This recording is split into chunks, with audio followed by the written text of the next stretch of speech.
Uh, but I am going to talk a little about process here. And, as far as this presidential commission on college sports. Um, do you remember when you were a kid, the President's Council on Physical Fitness? I think it was during the Reagan era, and they always had that. That is similar to what they're doing in some ways. And what these commissions are as part of the executive branch is to study an issue and then make recommendations. There's nobody more qualified than Nick Saban to be heading up this commission. Right. That's a no-brainer, right? That's a no-brainer. I think the guy is he cares about the game. The game's been good to him, obviously. There's some people that are idiots. They're going to sit there, bro. He made all this. He's almost a billionaire. He is, and he did get paid quite well because he earned it. Right. But he was also a graduate assistant at Kent State back in the day, washing jock straps. Yeah. And that was after he worked to get out of college. Okay. That's right. That's a different situation, right? Yeah. And he also has a contract that he can't break. There's a buyout, things like that. I don't think that no matter what they say about college players making money, they're still not professionals. There is a professional football league in our society. Those are professionals. If you play in the UFL or the arena, you're a professional, technically, maybe semi-pro. College is not professional. These are young people. You only have a limited amount of time. It's on the job training, like I've explained. So, nevertheless, this presidential commission, no matter what they recommend, it's not going to keep the lawyers from going sue, crazy, happy, whatever. Yeah, they can't enact legislation, this commission, but they can offer thoughtful and well-reasoned opinions. Yeah, exactly. And then God forbid Nick Saban makes a recommendation and has to deal with like that woman with orange hair or purple hair in Congress, or the lady from Illinois who thankfully is retired that didn't even want to talk about sports when Shane Beamer was there, wanted to talk about federal fund. If they want to make it political, the congressional hearings. I mean, I want to go back to the day like in Godfather Part 2. That's a congressional hearing. Yeah. Smoke-filled rooms. Capitol Hill. Yeah, right.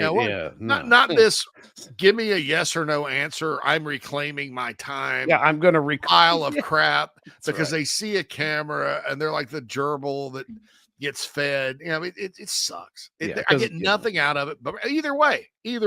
No, they're creating sound bites so that they can perpetually keep themselves in office. That's what most committee meetings turn into, right? Ain't nobody watch. Yeah, I mean, they basically send out a fundraising email. Yeah. Oh, look at purple hair standing up to whoever, or look at this. The communists are taking up. Yeah, that's right. It's supposed to be transparent for the American people. It's not. I know. I get so torn on that. I was talking about that with my wife on the back porch. I was like, half of me wants this all just off the damn TV. Just air it on the radio and don't show TV. It's awful. It's terrible. It's just preposterously. I'm reclaiming my time. Yeah. Oh God. Hey, if they got up, if I was ever in front of a presidential commission and they asked me a yes or no question, I would refuse to answer every one of them. I refuse to answer a yes or no question for political reasons, which is exactly why you're asking me a yes or no question. Right. I'm sorry. I'm too intelligent to answer this with a yes or no answer because the answer is very nuanced.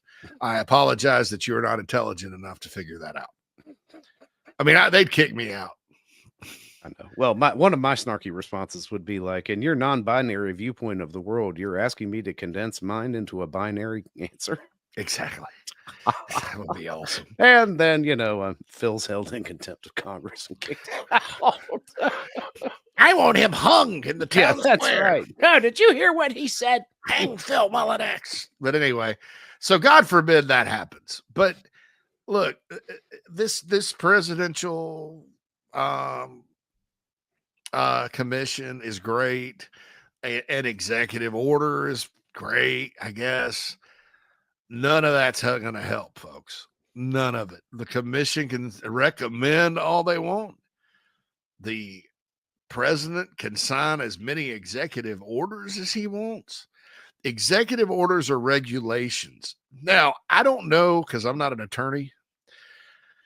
Sometimes I wish I would have been one, but I'm not. I'm admitting, sound the alarms. Right. I am not smart enough to thread the needle here, nor familiar enough with the laws and regulations to say if there is a way to thread the needle with an executive order as it relates to the Department of Education regulating colleges. Now, that's, of course, they want to do away with that. So I don't know the Department of Ed, but the problem with that is even if they say, okay, this is the federal regulation, you have to do this or lose your funding, because that's basically what happens. You lose your funding if you are found in violation.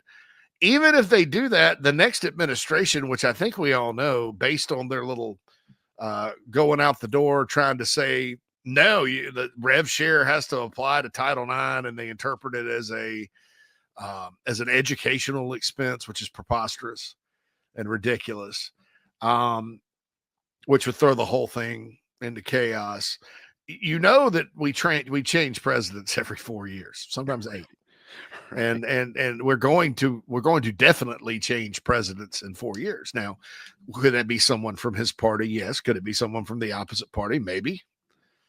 I mean, there's a couple of them. I hope don't make it that far, just to be honest. But I could. And so what happens then is that executive order can be rescinded, changed, whatever, through a process. I mean, you just don't know. It's just not. It's not steady enough. Plus, executive orders, as we found out, Phil, are subject to all kinds of review from the judicial branch. Right. If there is no legislative grounding, whatsoever, then you suffer the whims of the judiciary. Yeah. And whatever one executive does by executive decision, the other can undo with merely the stroke of a pen. There needs to be no debate. That's just the way things work. Now, what should be happening is all of these hearings and meetings that have been taking place on Capitol Hill need to manifest themselves in something larger than photo ops for would-be senators and congressmen seeking re-election in their districts, to actually put something into law that would preempt all states' individual standards. Because the other thing about that is if it's just by executive decision, it does not and will not be able to exclude any of the states from enforcing their own individual laws. That's going to take Congress to do that. Yeah. Period. It's supremacy. It's the way we set it up. That's the way it works. That's right. 9 and 10 cover you there if you're counting the amendments. That's where that comes from. Everybody that wants to know why the last 3 presidents, including this one, are so executive order happy, is that Congress doesn't do anything. No, they don't. They sit there and have these stupid little, it's all about getting reelected for most of them. There's probably a handful that actually are like, but those are the people, because they're not playing politics 24 hours a day, that don't get on committees and that basically are rendered powerless. It's stupid, and it's both parties, and it sucks. There's a reason why Congress, no matter who's in office, has like a 13% approval rating. Yet, with the way, these people keep getting reelected, because there's not a better, when you go to vote, it's either like your congressman who actually does nothing, or some person that you consider to be insane running against them, no matter what party you're in right now. Right.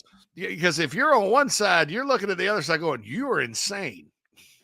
I will just take old Billy Bob here, or whoever, or Janice, and I'll roll with Janice, because it's the lesser. It's all about the lesser of two evils. Right. And that's why they're scared. Now this should not be hard. No, it really shouldn't. College sports is something we all can rally around. This should not be hard. And I honestly think that,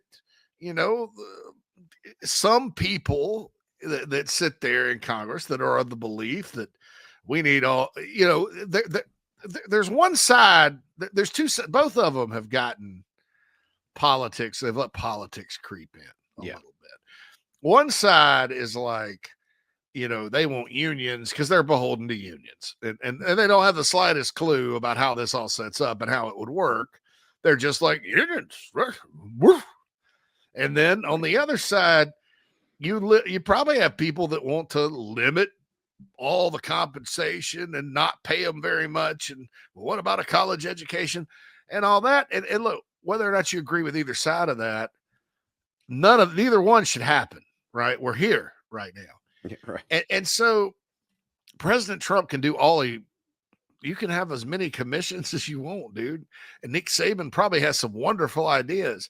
But until Congress decides to say, all right, we're passing a law and the president's going to sign it, which I think Ted Cruz, honest to God, has the right idea. He's an Aggie. Ted Cruz is beyond smart, right? I may not like the guy a ton, right? That's the problem is nobody wants to work with Ted. Nobody wants to work with Ted. Nobody wants to work with Ted, even if he's making the most sense. I'll tell you this right now, Phil. I'm going to say this right now. The Aggies need to, it's probably the way he talks. Maybe the beard makes him a little more approachable. Really, I'm not a fan of the beard at all. You don't like the Ted Cruz beard? I don't. Do you think his dad killed John F. Kennedy? I'm just kidding. No, I think though, Ted, I've listened to what Ted Cruz has to say on this subject. He's spot on, right? He's an Aggie, right? And so he gets it. He's immersed in college sports. He's a fan. Like the guy from Washington, he's also a Republican, but he's a Washington State fan. He wants to throw stuff in there like all conferences need to revenue share. You know why? Because Washington State got left behind. That's right. It's 100% about why. And I feel bad about that. Yeah, because it wasn't their fault that, that arguably the worst conference, commissioner in all of history couldn't put a damn deal together for football. That guy was awful. He and Kevin Warren needed to go. Wasn't he? Wasn't he the one that was like a tennis coach? Tennis. He worked now. He's a tennis executive. Worse. That's right. Tennis, anyone? Hey. No wonder he wants that. And then it's like, and what's funny is you've got this concurrently going on with the House settlement, right? Yes. And then you've already got. It's been amazing to me reading, and if you haven't been keeping up, I think Ross Dellinger has been doing some of the best work on this topic. He is all over it. Yahoo Sports, Ross Dellinger, check it out. He will get you up to speed. Yes. There are ADs and who have already made decisions on these roster cuts and things like that, who have told their coaches it's okay to go ahead and release these players without any firm deal or settlement already being done. And it's absolutely great. Like, and one of our favorite people, like the honorary stupid list, Ward Manuel is one of these who's like, well, it might, we just can't do it all in one fell swoop, because we've already started having conversations and telling people they need to move on. When you have more pragmatic coaches like Shane Beamer, who's had real honest conversations with these guys coming out of spring, as we have found out, in that he's like, here's where we are, here's where it could go, and here's how that could potentially impact you. Now you can make a decision now if you'd like. You could wait, and then here we are, and then and the thing that was for me when they sent that back, because yesterday it was sent in, the brief was sent back to the judge for review, saying that the schools, if they so chose, could enforce the roster limits and others would not. And I'm like, you can't, it's gotta, for me, it's gotta be everybody or nobody. What's going to happen is this, Phil. If they kick the House settlement down the road, and it's not settled, which she may not settle it, right? Because of this stupid issue that's not even important. It's not important. I mean, how much do they really cost?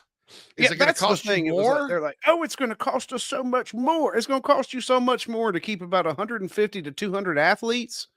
Really? And most of them aren't even in revenue sport. They're in like cross country got butchered. They're like 50 people on a cross country team. They're not on scholarship. 30 cross country runners. I'm like, that's not 30 damn scholarships 17. You got to account for. But what's going to happen is this: the schools are just going to go by their state law and pay guys directly, guys and gals.